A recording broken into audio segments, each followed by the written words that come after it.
if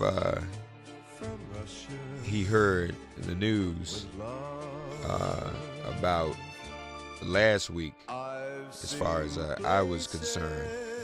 Max Bergmann of the Moscow Project joins us now. Max, how are you today, man? I'm doing all right. How are you? Fine. Did you hear the news last week that I sang on the air Roger Stone's indictment? I put it to music to the tune of "From Russia with Love." Did that? You're gonna have to send me the audio file. I'm gonna have to play it for my team. I don't know. I guess it didn't go viral, only because I was a little off key. Cause I mean I was singing it impromptu. It just popped in my head. I had it in front of me, and I didn't really have time to rehearse it or do a sound check or kind of reformat the lyrics. I didn't have time to do an arrangement, is what I was saying. So I was Yeah. literally, singing it, like that. Individual one, that kind of thing. So, but the audience loved it. I will send that to you. We had a lot of fun with that. Well, first of all, man, it's Friday. Yeah. So, Friday. what are we thinking? Are you expecting anything today?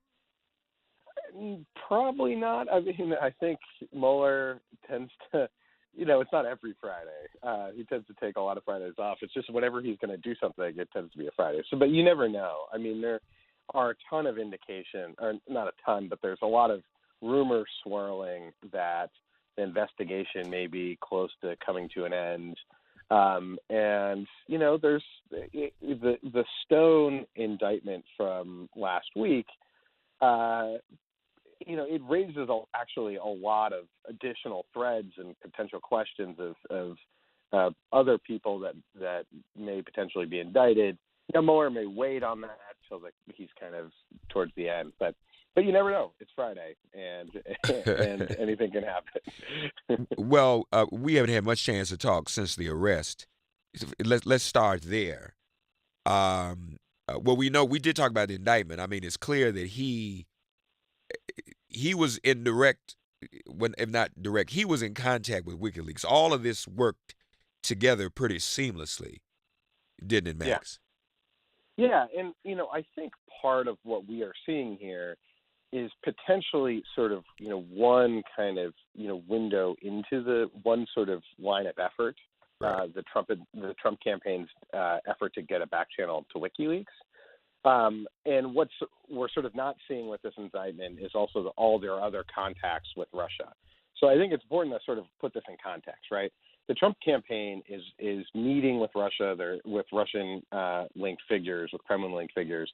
They're in contact with them during the campaign. Right. And the Russians steal this stuff from the DNC, the emails from DNC, from John Podesta, and then they give it to WikiLeaks. And my guess is what happens here is that then the Trump campaign's like, oh, who do we know that can get in touch with WikiLeaks? Who can get in touch with them? And then they use Roger Stone to set up sort of a separate back channel so they don't have to work through the Russians to coordinate with WikiLeaks.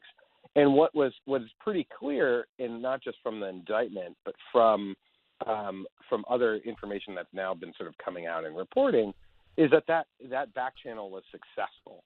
They succeeded in connecting with WikiLeaks and sort of finding what they had in helping in potentially coordinating over the timing. And the other significant thing, and this was in the indictment, and I think what's interesting about this, there's two things that are interesting about this, and what that is what the senior campaign official Yeah. is directed Stone to get in touch with WikiLeaks. And so who directed the senior campaign official? Who's above a senior campaign official in the bureaucratic hierarchy? You're really looking at Trump, maybe Kushner. And so what this indicates is that from the highest level of the campaign was directed to create this back channel with WikiLeaks. Why? Because they had information that was stolen by the Russians and was provided to them. And so I think that is really extremely significant. And the other aspect of it, which I think is significant, is that Mueller did not need to include that paragraph in the indictment of Stone, because the charges against Stone are basically Stone, told investigators he never emailed anyone about WikiLeaks, and then the investigators are like, "What about these 15 emails?" They just got him in a straight lie. So they didn't, they didn't need to provide any of that sort of extra color or detail to sort of set the stage. And I think what that indicates is, one, the Mueller team is very deep into this. They know who directed the senior campaign official. They also know that Trump was in contact with Roger Stone repeatedly, and Stone was in contact with the campaign because they indicated that in a previous document, the Corsi draft plea agreement that was then made public. So I think all indications are, and the biggest tell of all is that the investigation isn't over. They're not done, right? So who else is sort of left out there? And you start looking at Donald Trump Jr., Jared Kushner, and Donald Trump himself as kind of other key figures that haven't yet been had their time in the barrel. And it looks like that is likely, I think, going to come at some point. This is MIP Breaking News.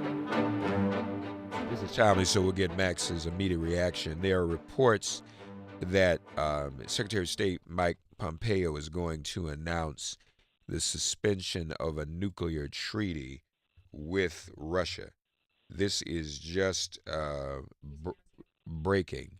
Really, is it live? Do we have? I think we may have this. I don't think it started just yet. No, here we go. I've got it right here. You can bring me up, Brittany. Conversations about the nature of these systems.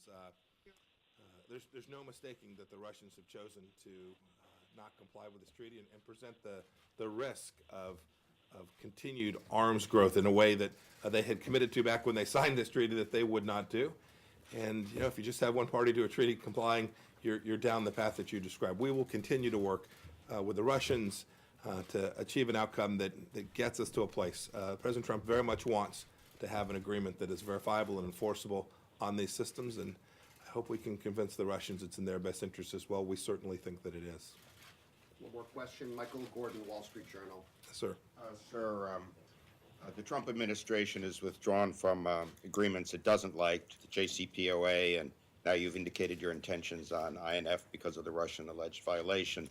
But the question is what new agreements can be worked out to take their place.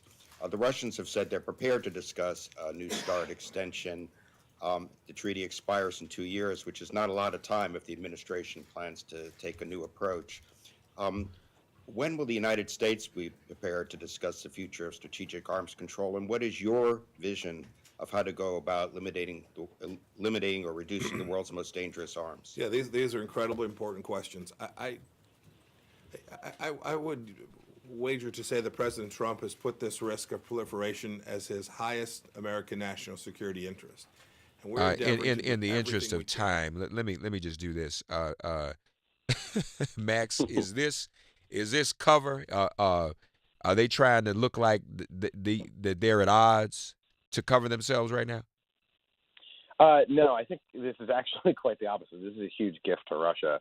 So this is something I worked on very closely at the State Department when I worked for the Undersecretary for Arms Control, who, it's clear is that Russia has been in violation of this treaty for years. They were called out by the Obama administration. The Obama administration was working hard with our allies in Europe to put pressure on Russia to come back into compliance. The reason why I say that this is a total gift to Russia is that the Russians are developing these short-range, and what this treaty essentially does, it's the Intermediate Nuclear Range Forces Treaty, is that, we started to develop really advanced missiles during the Cold War, which could, especially if you're in Europe and, there's Soviet nuclear weapons could be in range of Berlin or Amsterdam or London, could get there within 10, 15 minutes, that was a highly destabilizing, because what happens is suddenly, you see something, there's a blip on the radar screen, and suddenly a country feels like they have 10 minutes to make a decision whether to launch their nuclear weapons, right? Whether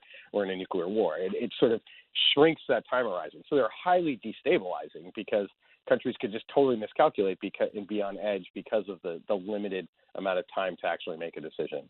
So Okay. Effectively, we ban these weapons from development. Russia was developing a weapon that was in violation of it, and we were convincing Europeans, like, yeah, they actually are in violation of it, and we need to put pressure on them. But Europe they're the ones in the crosshairs, and definitely did not want the United States to be the ones to walk away from the treaty. What we needed to do was put a ton of pressure on Russia to get back in compliance and have them be the bad guys here, because they are the bad guys here. And instead, all our European allies are like, we didn't even really try to get them back in compliance. We just walked away. And why did we just walk away? Because John Bolton and Mike Pompeo hate arms control. They hate international agreements. They've ripped up everything from a international postal agreement, which could mess with the mail, and are strongly opposed to any international arms control agreement like the Iran nuclear deal. And so this is just going to be seen as this far-right administration in Washington moving in a different direction, not sort of putting pressure on Russia. With the breaking analysis of on the withdrawal from the INF nuclear treaty, Max Bergmann of the Moscow Project, I'm sure you'll be writing and publishing about this later today. We want to invite people to go to the Moscow Project website, themoscowproject.org. Follow Max Bergmann with 2 N's, also on Twitter. This is something else. Max, we may have to have you back early next week as we continue to unpack this. Okay, buddy? Great. Thanks a lot. Send me the audio file. I will. So you can so you can have some singing this weekend, Yeah, exactly. Max Bergmann. Thank you, Max. All right, thanks a lot. Take care now. All right, folks, this is MIP.